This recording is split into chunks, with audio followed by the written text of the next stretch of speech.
How much of you is truly you? It's a question that doesn't shout, it haunts. It doesn't ask for an answer. It waits like fog quietly slipping through the edges of your reflection. You look in the mirror, but something doesn't settle. Something feels off, as if the face looking back at you has been rehearsed too many times, softened too many truths, adjusted too many edges just to be accepted.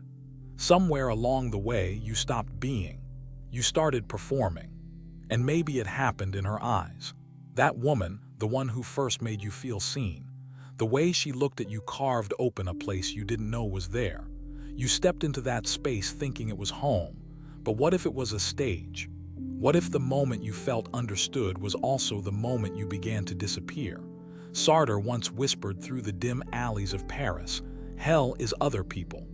Not because they are cruel, but because in their gaze, we begin to forget ourselves. We trade our essence for their comfort.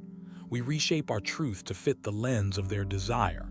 And slowly, invisibly, we stop being the author of our own existence. This isn't about women.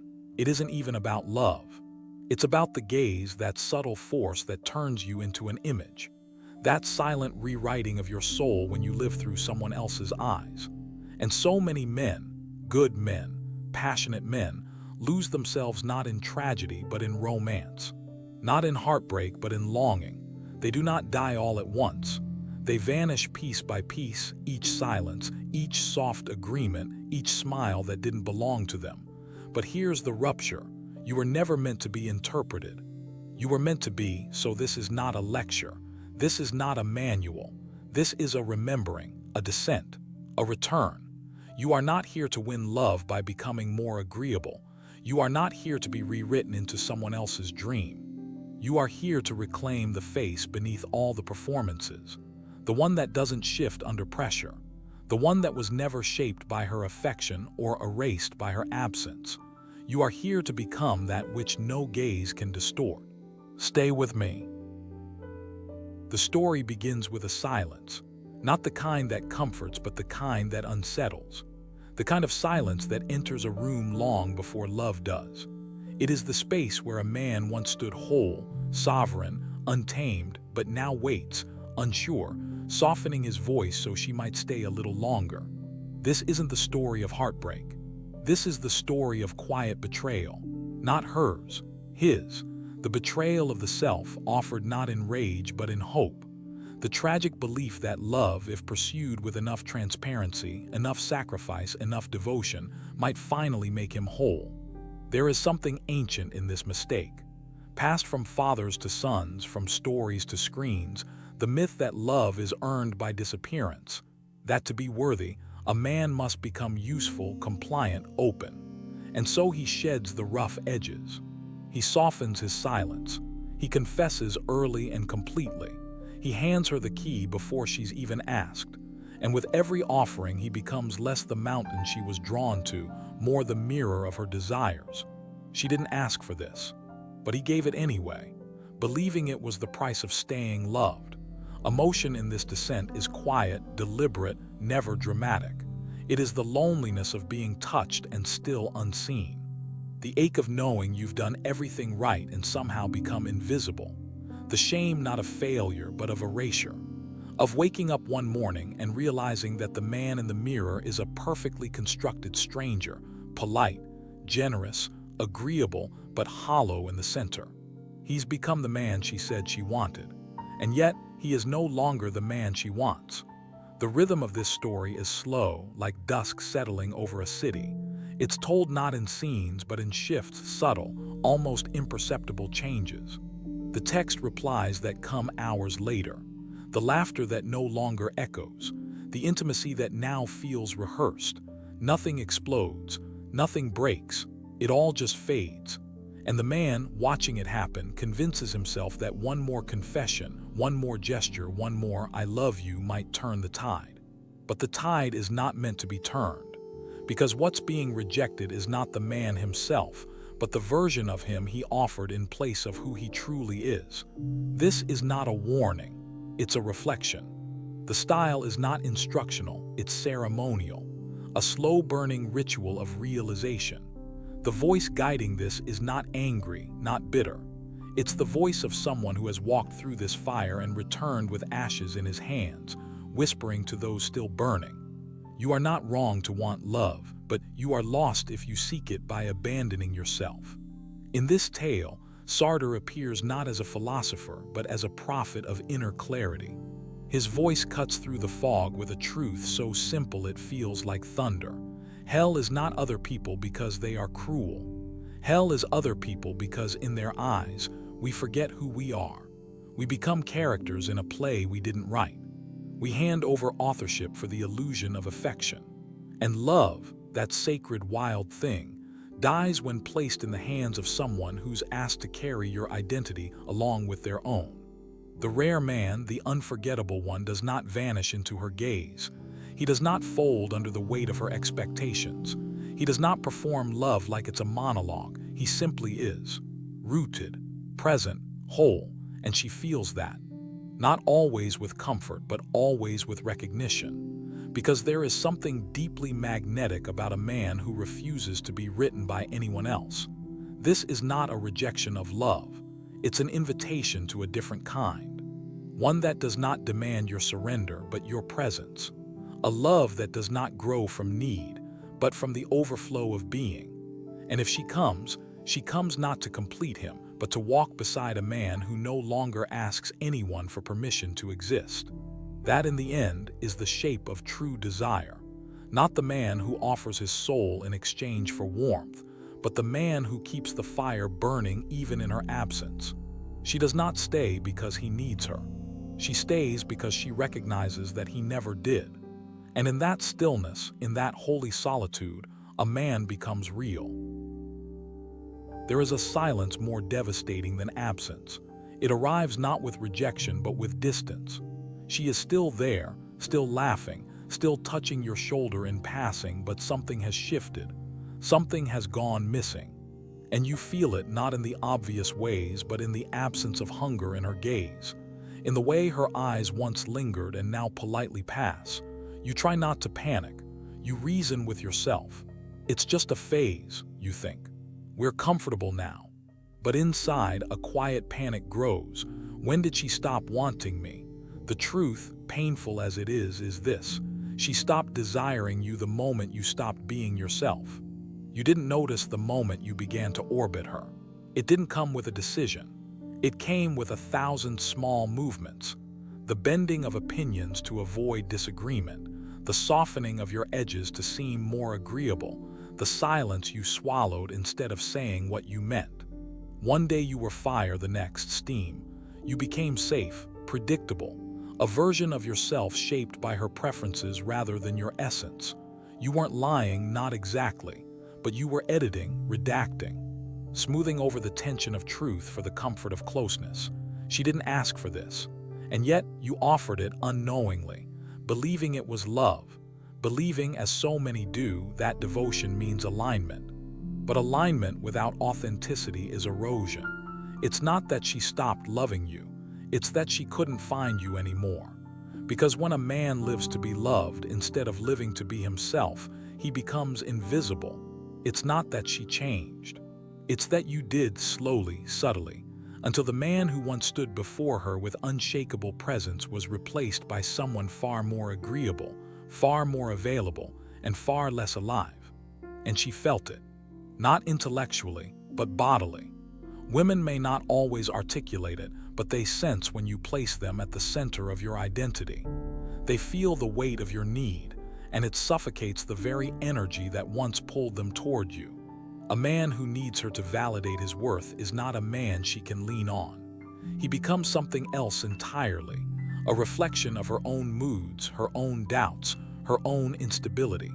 What once felt like mystery becomes management. What once felt like presence becomes pressure. And so she pulls away, not because she's cruel, not because she doesn't care, but because she can no longer breathe. The paradox is cruel. You gave more and she wanted less. You tried harder and she drifted further. You were loyal, tender, emotionally available, and yet she slipped away like smoke through your fingers. And all the while you asked yourself, what did I do wrong? But it was never about doing. It was about being. You stopped being the man she first met, the man who lived with purpose beyond her, who carried a gravity of his own, who wasn't seeking completion but walking in wholeness. She fell in love with a force. She left a reflection, and now you sit in that silence, the one that tastes like ash. You think maybe if you show her more love, she'll return. Maybe if you explain, apologize, confess. But that's the very energy that led to this moment. The impulse to prove, to please, to perform. She doesn't want a man who is endlessly accessible. She wants the man who once made her feel the thrill of uncertainty. The man who didn't orbit her emotions, but stood rooted in his own. There's a reason this feels familiar, because it is. It's the same story told 1,000 different ways. The man who confuses devotion with disappearance, who trades mystery for maintenance, who believes being good will be enough. But goodness without depth is forgettable, and a man who forgets himself is a man no one can truly desire. This is the wound you must name, not to fix it, but to stop repeating it. You were not wrong to love her, but you were mistaken to think that love required your vanishing. You are not here to be consumed. You are here to exist, fully, without permission. And if she cannot meet you there, then let her go, not in anger, not in defeat, but in dignity. Because the man who is willing to remain visible, even when it costs him affection, is the only man who can ever truly be loved. It begins innocently, as most disappearances do. A small silence, a hesitation. You wanted to speak, to say what was real, but you didn't. You smiled instead. You nodded, though your gut recoiled. You said yes, not because it was true, but because you feared what would happen if you said no. That was the moment you handed over the pen. The moment you stopped writing the story of your life and let her, or anyone, become the author of your existence. Sartre called it bad faith, a life lived not from within but from reflection. A man who no longer chooses but performs, who no longer stands as subject but bends into object. You do not need chains to be imprisoned. You only need to believe that peace is more valuable than truth. And so you lie gently, politely, convincingly, not to deceive her but to avoid losing her. And in doing so, you lose something far greater, yourself. You become a mirror, you study her responses, you adapt your tone, you withhold your edge. You confuse connection with harmony when in truth, real intimacy has never required agreement, only presence. But presence is impossible when the man in the room is no longer himself, but a version crafted to preserve closeness. You begin to live not as being for itself, but as being for her. Every gesture, every word filtered through the question, will this keep her here? And this is how the slow suicide of the soul begins, not with violence, with concession. Each compromise seems small. Each reshaped boundary feels like maturity. But over time, something inside you starts to fade. The fire dims, the voice weakens, the spine curves, until one day you no longer recognize the man looking back at you. He is agreeable, polished, harmless. He never argues, never threatens, never leads. He is safe and utterly forgettable. She feels it too, perhaps not in language but in her body. The deep, wordless wisdom of the feminine knows when a man has left his post, when he no longer holds the line of his own integrity. She senses the absence not as peace but as pressure. Because when you are no longer anchored in your own being, she becomes responsible for your center. And no woman, no matter how loving, desires to mother the man she once longed for. There is a moment, subtle, deadly, when she begins to test you, not cruelly but instinctively. She says something sharp. You laugh it off. She withdraws. You chase. She contradicts your values. You fold. And each time you betray yourself to keep her, she trusts you less. Not because of what you did to her, but because of what you allowed her to do to you. This is not about blame. This is about blindness. You believed that love meant merging. That softness was strength. That vulnerability required abandonment of form. But what you forgot, what no one taught you, is that real love only grows in the presence of form, of boundaries, of truth. You thought you were being kind, but she sees what you cannot. The man she once met is no longer in the room. You have become a ghost who smiles. And yet, it is not too late.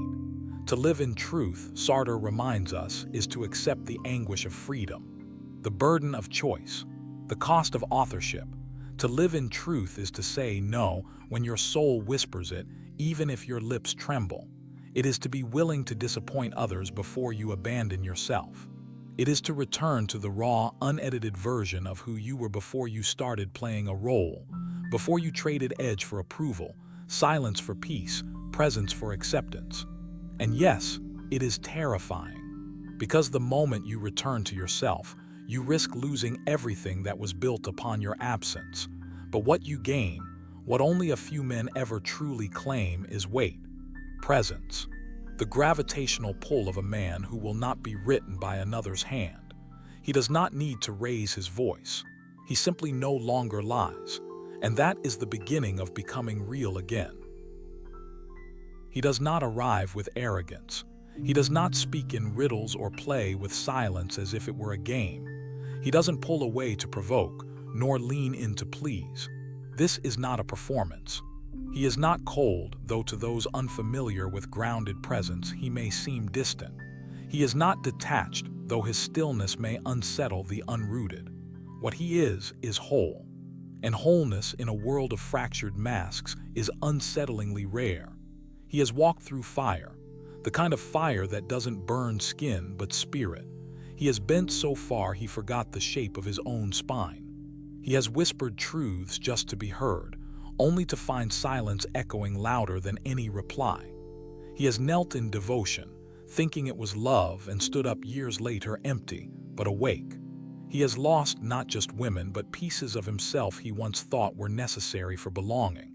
And because of that, he is no longer in need, not of approval, not of being chosen, not of being kept. He breathes deeply in her absence, not out of defiance, but because his breath no longer depends on her presence. He walks into her life not to complete anything, but simply because he was already on the path. And if she walks beside him, she does. If she doesn't, he does not break. This kind of man unnerves the world, because he cannot be seduced by admiration, nor manipulated by fear. He is not trying to be memorable. And that's why he is. There is something ancient that stirs in a woman when she encounters him, not the surface-level excitement stirred by charm or appearance, but a trembling of recognition. The nervous system remembers. This is not a man who will bend to avoid discomfort, not a man who will soften truth to maintain harmony, not a man who confuses being loved with being needed. He is the mountain, unmoved, not because he is stubborn, but because he has returned to bedrock. He has seen what happens when a man builds his identity around her gaze.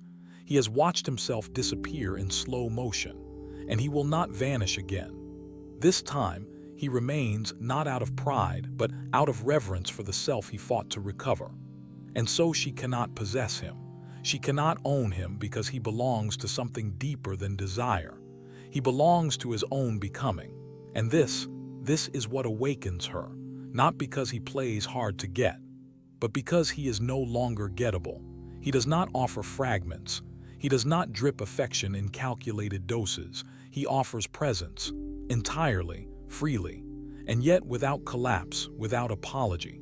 His love is not the kind that clings, but the kind that liberates, because he asks nothing, demands nothing, and still he burns with the kind of clarity that makes her forget every game she ever learned. This man is rare, not because he's perfect, but because he's real. He is no longer performing masculinity. He is masculinity in its quietest, most sacred form, not dominance but depth, not control but command, not noise but weight. He does not compete for affection. He does not scramble for validation. He simply is. And his being, untethered from need, is the most magnetic thing she's ever felt. She may test him. She may push. She may retreat and return and retreat again. But she will not forget, because what she encountered was not a tactic but a truth, and the feminine always remembers the shape of truth. So when she stands in his presence, she feels herself not adored but seen, not managed but met, not worshipped but mirrored, not as savior but as sovereign. And that is when desire returns, not because he made her feel safe, but because he made her remember who she is, in the presence of a man who no longer needs her to feel like a man. There is a gravity that cannot be learned, cannot be taught, cannot be faked. It comes not from charm or timing or perfectly crafted words, but from silence, the kind of silence that holds weight, not emptiness. The kind of silence born from a man who has nothing to prove, who has stopped reaching, who no longer performs to be chosen because he has finally chosen himself. This is where true magnetism is born, not in effort but in essence. You don't need to impress her. You don't need to win her. You don't need to offer pieces of yourself like bargaining chips laid across the table of attraction. What matters, what always mattered, is that you don't vanish, that you remain whole even when misunderstood, that you speak your truth softly, clearly, and let the echo carry its own meaning, that you stand there unshaken when she questions what she cannot yet name, because the man who no longer needs to be loved is the man who has become love itself. There is no script for this kind of presence. It cannot be mimicked. It cannot be outsourced. It is the slow, invisible work of reclaiming the parts of you you once gave away, not to her, but to fear. To the hope that maybe, if you were agreeable enough, romantic enough, emotionally fluent enough, she would stay. But real staying, the kind that transcends possession, only happens in the presence of sovereignty. And so when she meets you again, the real you, the one who does not bend to be desired, something inside her shifts. She may not speak it. She may not even know why, but in your stillness she feels a freedom that threatens everything she was told to want. You do not chase, you do not disappear, you do not hide, and you do not beg, you just are. And this being, this unbroken shape of your truth, becomes the quiet storm she never expected. She doesn't feel controlled by it. She feels awakened by it. Not because it flatters her, but because it reflects something deeper, the mirror of what it means to be fully human, fully alive, fully responsible for your own becoming. You don't need her to see you, you already see yourself, and in that seeing you stop seeking. This is not detachment, it is presence without pleading, love without losing. It is what happens when you stand where you are, arms not outstretched but open. A man who says without saying, "I do not need you to make me whole, but I will welcome you if you arrive whole too." She may come or she may not. That is not the point. She is not the reward. She is the witness to a man who finally refused to fracture for affection, a man who no longer defines his worth by who chooses him, a man whose life is not a performance but a poem, written not in rhyme, but in rhythm, in the undisturbed pulse of truth. That is the seduction she cannot name, not because you made her feel like a queen, but because you stopped needing to be her subject. You let go of the throne. You return to the fire. And if she joins you, it is not because she saved you, but because she saw what cannot be ignored. A man who stands in himself is a world unto himself. And desire, true desire, always bows to what is whole. Part 6. Freedom is the price of real love. You cannot be truly loved if you must become someone else to receive it. This is the truth most never dare to face, that love born from performance is not love, but a contract built on fear. And fear, no matter how gently it dresses itself, always demands a cost. Your silence, your boundaries, your becoming. So you bend, you soften, you shrink. You turn the flame of your presence into a flicker, hoping it will be easier to hold. But in dimming your own light, you make yourself easier to forget. Love, if it is real, does not ask you to vanish. And yet, we have been taught, from childhood fairy tales to late-night advice columns, that love is something you earn, that it comes to those who behave, who sacrifice, who offer every piece of themselves as proof of devotion. But real love does not arrive at the altar of self-erasure. It does not settle in the house of conformity. It comes quietly but clearly only when there is space, not just physical but spiritual. The kind of space carved by solitude, the kind of space only a whole man can hold. And solitude, That is the furnace where authenticity is forged, not loneliness, not exile, but chosen stillness. The silence you enter not because you were abandoned, but because you refuse to abandon yourself. The quiet hours when no one is watching, when there is no performance to maintain, when your breath meets your being without needing approval. This is where you learn to live untethered, to love without possession, to give without losing. And this, precisely this, is what makes you ready. Because you cannot truly love someone until you have known yourself without them, until you have walked through the night without their voice to guide you, until you have reached the place where your worth is no longer borrowed from their gaze. And when you arrive there, raw, honest, unsentimental, you find something strange and beautiful waiting: peace. Not the peace of having someone beside you, but the peace of no longer needing anyone to stand in for your own soul. This is not about detachment. It's about clarity. It's about the man who no longer mistakes dependence for devotion, who no longer confuses being chosen with being known, who understands that to be loved for a version of himself is to never be seen at all. And so, he stops molding, stops editing, stops selling his edges for proximity. He stands not with pride but with presence, and the world shifts around him, because he no longer builds his life around who stays.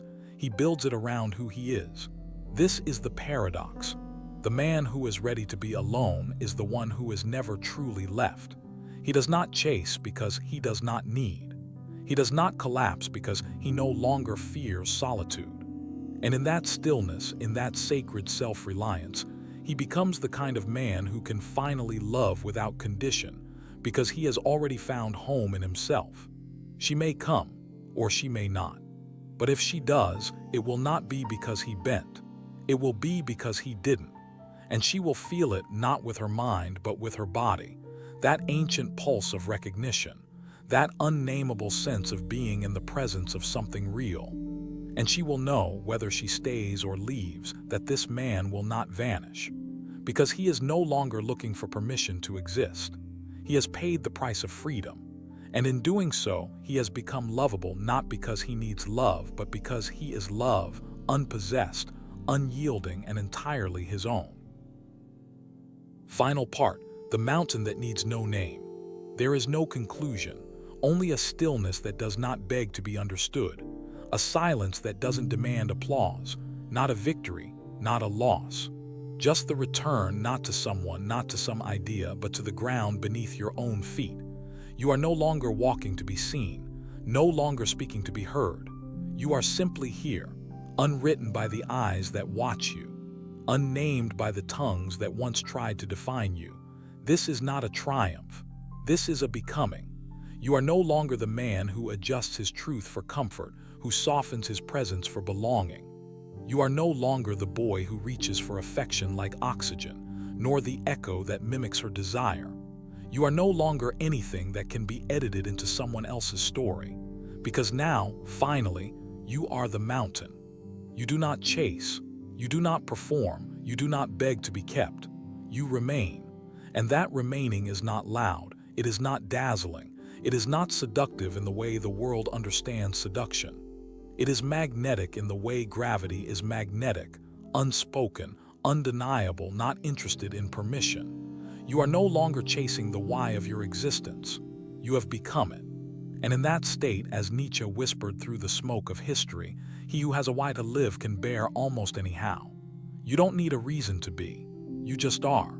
And from this place, this still, holy place, the world may do as it will. She may stay, she may go, they may cheer, they may fall silent, but nothing touches the root anymore. Because now, even in aloneness, you are not lost. Even in silence, you are not erased. You do not wait to be named. You have already become, and so the story doesn't end. It folds into itself like the breath of dusk on stone, the echo of something once forgotten but always known. No instruction, no next step. Only this, the quiet shape of a man who no longer needs to be called anything at all to be real.